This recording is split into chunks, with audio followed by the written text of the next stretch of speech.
সরকারের নিরপরাধ নিরীহ মানুষকে এবং বেসামরিক মানুষকে যেভাবে হত্যা করা হচ্ছে আমরা এর তীব্র প্রতিবাদ জানাচ্ছি। আমাদের অন্তরের অন্তঃস্থল থেকে আমাদের সহানুভূতি থাকবে এই সমস্ত মুসলিম জনগণের প্রতি। আমরা তাদের পাশে আছি, সবসময় তাদের পাশে থাকতে চাই। এটা অত্যন্ত ন্যাক্কারজনক ঘটনা, বিশ্বের ইতিহাসে সবচেয়ে কলঙ্কজনক ঘটনা, যেখানে নির্বিচারে শিশুদের পর্যন্ত ফুটফুটেওয়ালা বাচ্চা শিশু, ফুলের মতো সব শিশু, তাদেরকে যেভাবে হত্যা করা হচ্ছে টার্গেট করে, এটা বিশ্ব বিবেক কিভাবে মেনে নিতে পারে? এটার বিরুদ্ধে আমরা কেন সোচ্চার হবো না? সারা বিশ্ব কেন সোচ্চার হবে না? এটাই আমার প্রশ্ন।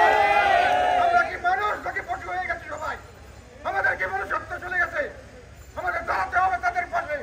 তাদের সমস্ত ন্যায্য দাবি প্রতি আমাদের সমর্থন থাকবে এবং তাদের রক্ষার জন্য আমরা সমস্ত বিশ্ববাসীর কাছে আহ্বান জানাবো, আমাদের সরকারের কাছে আহ্বান জানাবো, তাদের পাশে দাঁড়ানোর ব্যবস্থা করুন, তাদেরকে রক্ষা করার ব্যবস্থা করুন। অনেক দেশ অনেক কিছু করছে, আমরা চাই নিরীহ মানুষ এরকম ভাবে যেন আর নিরীহ মানুষ যেন হত্যাকাণ্ডের শিকার না হয়, নিরীহ মানুষ যেন তাদের জীবনকে একটা এই ধরনের পাশবিক নির্যাতনের কখনো শিকার না হয়, এটাই যেন ভবিষ্যতে হয়। এখানে আমরা আরেকটি কথা এখানে না বললেই নয়, এই বিক্ষুব্ধ জনতা বিভিন্নভাবে প্রকাশ করছে, কিন্তু এখানেও আমরা কি রাজনীতি দেখতে পারলাম? অত্যন্ত নোংরা রাজনীতি। যারা কিছুদিন থেকে বর্তমান সরকারের আমলে অনেক মানুষ নতুন করে বেকার হচ্ছে, অনেক মানুষ অভুক্ত নাঙ্গা, তারা বিভিন্ন বিক্ষুব্ধ, তাদেরকে বর্তমান সরকারের ঘনিষ্ঠ কিছু মানুষ তাদেরকে রাজনৈতিক স্বার্থে ব্যবহার করছেন, তাদেরকে নিয়ে বিভিন্ন জায়গায় বিভিন্ন কর্মকাণ্ড করে মানুষকে হুমকি ধমকি দেওয়া হচ্ছে, তাদেরকে ভয় ভীতির প্রদর্শনের জন্য তাদেরকে ব্যবহার করা হচ্ছে।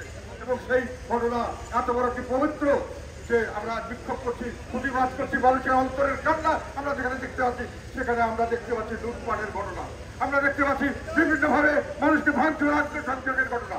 এগুলো করে কিছু মানুষ তাদের ক্ষমতা প্রদর্শন করছেন এবং বাকি মানুষকে ভয় দেখাতে যাচ্ছেন।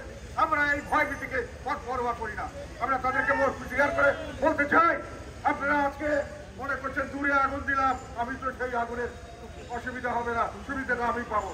সেই আগুন আপনার ঘরে কালকে লাগতে পারে, এই কথা বলে যাবেন না। এই মানুষদেরকে আমরা